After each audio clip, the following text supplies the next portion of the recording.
how we handle the dead has substantial relevance to one's life. I've said this before, which now going into research mode in some places, because what you observe with life is no more research. You have to observe the lab rats, whether their ancestral behavior has influence on them. Only if it's true for rats, it's true for you. Rat race, you know. Well, even among them, it's been noticed that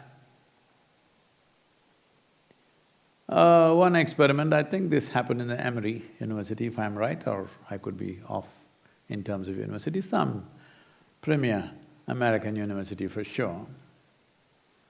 They made this small experiment where a bunch of rats were given nice a cherry blossom smelling cheese. They lapped it up one day.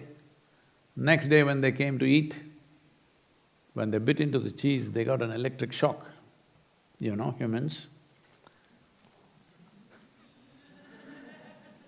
And again, a few days they did this, that whenever they bit into this cherry blossom smelling cheese, they got a shock. 7 generations of rats would not go anywhere near cherry blossom smell. They learned their lesson, I'm saying. And these generations did not live together in case they're running a school. They were separated. So wherever they were, for 7 generations, their learning remained. It's only in the 8th generation, it started dissipating. So it is true with rats, it must be true with you. I mean, I'm going by the data. But we know always it's true with you. Both positives and negatives are true with you. Both positives and negatives, if it become very strong influence upon your life, they turn into a negative process.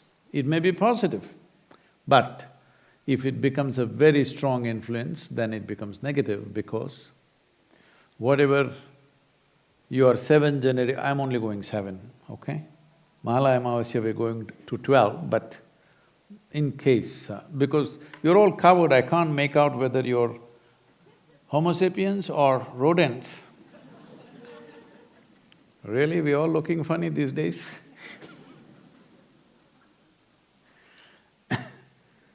So, generations of people that we have lost, probably we do not know them, we don't know their names, we have not even seen their pictures, but they're living through us. So whatever learnings they had 7 or 12 generations ago, if it plays out too strongly, you will become irrelevant to today's life. So you have a fear of cherry blossom, may not mean anything today, but it continues within you. So this complex web of information, which we are today calling as genetic information, karmic information, pranic information, various kinds of things which have built up as a network of information which is functioning in our lives in so many different ways. Some of it has been accessed and researched by scientific modern research. Many, they know it is heading in that direction, but you need funding to come out with results, so it is being postponed. But we know this has influence. Especially societies which don't handle their dead properly, in those societies, the most vulnerable population will be adolescents. From 0 to 8 years of age, children generally have a kind of a protection and an immunity from the ancestors. They be their own thing, but between 8 and 18, the influence of unattended ancestral for lack of words I'm using. Their spirit or their memory plays havoc with adolescents. So a society where adolescents suffer most, it's the best part of your life in many ways, but they suffer most. That society, you must know, has not attended to its dead properly. So this is a time of the year where even if we have not done something in the past, everybody makes an attempt to deal with the ancestral dead so that their influence is limited in our lives. We appreciate who they were, we appreciate their contributions, we have this kind of body, this kind of brain, this kind of learning, this kind of whatever. In all that they have a role, we appreciate that. At the same time, we want them to stand a little away from us so that we can live our own lives. This is important. Otherwise, their influence will be very, very strong.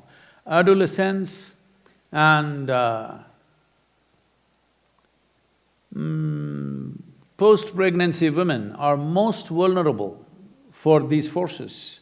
It is very important, if there are such people in your homes, you must attend to this.